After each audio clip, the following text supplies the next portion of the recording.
Welcome to Confession Stories, a place for sharing compelling stories full of surprising twists, powerful emotions, and hidden facts.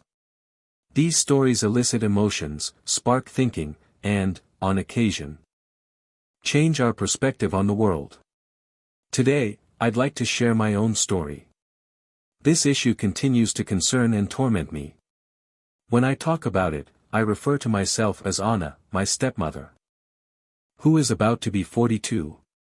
This is the narrative of how my life was once full of hope and promises, but it spiraled into a nightmare I never saw coming. Make sure to subscribe to my channel so I can continue bringing you more fascinating true stories like this one. And don't forget to watch this video till the end and like the video because the story is going to be incredibly interesting. Please hit the like button to show your support. It all started so innocently and normally, just like any other day in my life. I was happily married to Carter. I was the new woman in their lives. And I understood the importance of giving them space and letting them adjust to the changes in their family or relationship, which was inherently dynamic. Carter and I had been together for a while. But it wasn't always easy to find the right balance. That afternoon, Carter was away on a business trip, leaving me and his two sons at home, but I didn't think anything was out of the ordinary. Indeed, I experienced an unusual tranquility while standing in the kitchen preparing dinner, with the only sounds permeating the room being the clattering of cutlery as I diced vegetables and the simmering of the stew pot on the stove. The house was tranquil and serene, instilling in me an unusual sense of solace in the isolation. The silence was nearly overwhelming, and I absorbed the warm, robust aroma of the stew, anticipating a delightful meal for everyone upon their return. Suddenly, I heard rapid footsteps from upstairs. Before I could turn around, Joseph rushed through the kitchen door, his face ashen and his eyes filled with terror. "Mother, please come up here immediately. Michael is on the edge of death." His voice was urgent and sorrowful. I got a chill when I heard those words. I was unconcerned about the scenario, my heart raced as the words echoed in my thoughts. "What do you mean? What is the current status with Michael? Did he have an accident? Is he unwell?" Questions flooded my mind, my heartbeat quickened, and I had no time to think. Without hesitation, I abandoned all of my stuff, including my knife and cutting board, and chased Joseph. We ascended quickly, almost in a daze, my legs forcing me up the steps, my heart hammering in my chest. Joseph advanced, his face serious with anxiety, his stride quick and resonant. I strained to breathe as anxiousness and uncertainty clouded my thinking. When I arrived at Michael's room, I wasn't sure what to expect. Nothing could have prepared me for what I saw when the door opened. Michael stood in the midst of the room, completely nude. His slim form, illuminated by the gentle light filtering through the window, did not exhibit a smile of happiness or relief. His look lacked agony or terror. Rather, his smile had a disconcerting, almost demonic quality. I stood motionless, incapable of comprehending what I was witnessing, a spectacle that rendered my heart frozen, caused my breath to falter, and immobilized my body. Incapable of comprehension. "Michael, what is your current activity?" I stammered, my voice quivering in bewilderment. I attempted to avert my gaze. Yet the image seemed inescapably etched in my memory. A portion of me wanted to scream, to flee, to engage in any action, yet my body remained unresponsive. Before I could formulate my thoughts, Christopher swiftly traversed the room, seized my hand, and drew me inside. His actions were assertive and intentional. I ceased, attempting to withdraw, but it felt as if my body was immobilized. And his grasp was excessively powerful. The door clicked shut, and I turned in panic. Joseph blocked the doorway, his gaze reflecting a blend of perplexity and a more sinister emotion that instilled discomfort in me. He appeared to be conflicted between an incomprehensible matter and a far more distressing one. "Daniel, are you at the door? What is happening?" What is the cause of your execution? I tried to retain my calm, but my voice quivered with dread. I wanted to scream for answers. But I was overcome by the suffocating weight of uncertainty. As I prepared to take charge of the situation, an unexpected weight dropped on my shoulders from behind. Joseph came close. His breath soft over my ear, his hands tenderly clasping my shoulders. But there was a force within them that sent a chill down my spine. "Stepmom, we cannot bear to see you with Carter." His voice was low and scratchy, resembling a confession. It was as if the universe had ceased its rotation, leaving me immobilized and unable to grasp the significance of his remarks. "What is the subject of your discussion?" "I do not comprehend," I stammered, attempting to turn and confront him, but his grip constricted, immobilizing me. His gaze remained fixed on me.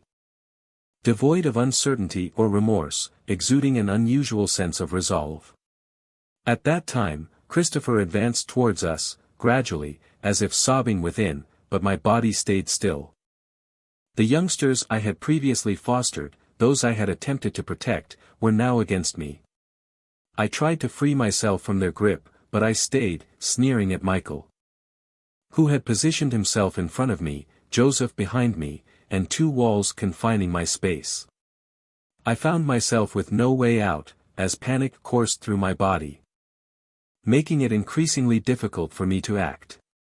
I attempted to yell, but my voice wavered, feeble and quavering. It seemed as if my voice had forsaken me, rendering me impotent.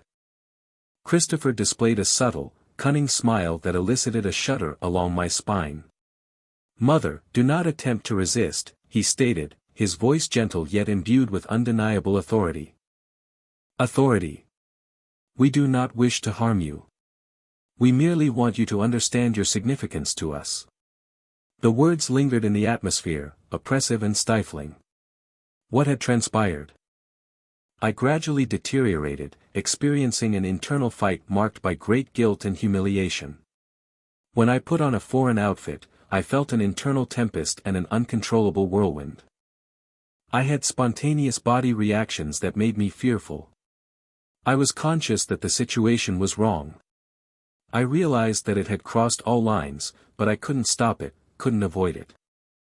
With each passing second, I felt myself plunging further into the turmoil, losing more and more of myself. The values I previously held so dear were slipping through my fingers. And I was no longer the person I used to be. I no longer had control. I'd become a pawn in their game, a plaything for their fantasies. The days that followed were like a haze. Every morning I woke up next to Carter, his calm face a sharp contrast to the agony that raged within me. His warmth, his confidence. And all I had valued in our life together suddenly felt like a cruel joke. I felt caught in an endless loop of shame and terror, unable to escape. Each time I looked into his eyes, all I saw was love and trust. I knew I'd been broken, but I couldn't bring myself to tell him the truth about Carter, and my silence, which became heavier by the day. I could no longer look him in the eye without feeling the weight of my deception. I carried my secret like a stone in my chest, heavy and suffocating. The smile that had once come so easily now felt like a mask, hiding the deep sense of shame and fear that had taken root inside me. In the evenings, when Carter was at work or out with friends, I found myself alone with Christopher and Daniel. The house that had once felt like a sanctuary now felt like a prison. Every time I saw it, I cried. I pushed, I fought. But it was like trying to stop a tidal wave with a pebble. The more I fought, the more determined they became. It was as if my resistance only fueled their desire, making them bolder and more daring. The moments I once hoped would pass never did. Instead, they turned into habits, and I, who had once prided myself on my strength, had become weak, emotionally, mentally, and physically. My mind screamed at me to stop, to get out, to run, but my body no longer obeyed. The struggle became less about what was happening and more about my own internal conflict. I felt like a prisoner in my own body, as though everything I had once believed in had been stripped away, piece by piece. My own thoughts had become my enemy. Every time I tried to make sense of what was happening, the truth seemed further out of reach, buried beneath layers of guilt and shame. At times, I would gaze into the mirror, yearning to find the person I once aspired to be, only to find a stranger, someone shattered and lost. Someone who had let everything fade away. My reflection stared back at me with empty eyes. Hollow and distant, as though I had ceased to exist long ago. I no longer recognized myself, and I didn't know who to turn to. There was no one who could understand the darkness I had fallen into. How could I explain to anyone what was happening? How could I tell Carter, the man I adored, whose sons, flesh and blood, had shattered me in ways I could never mend? How could I tell him that I had become their slave, a puppet subject to their every whim?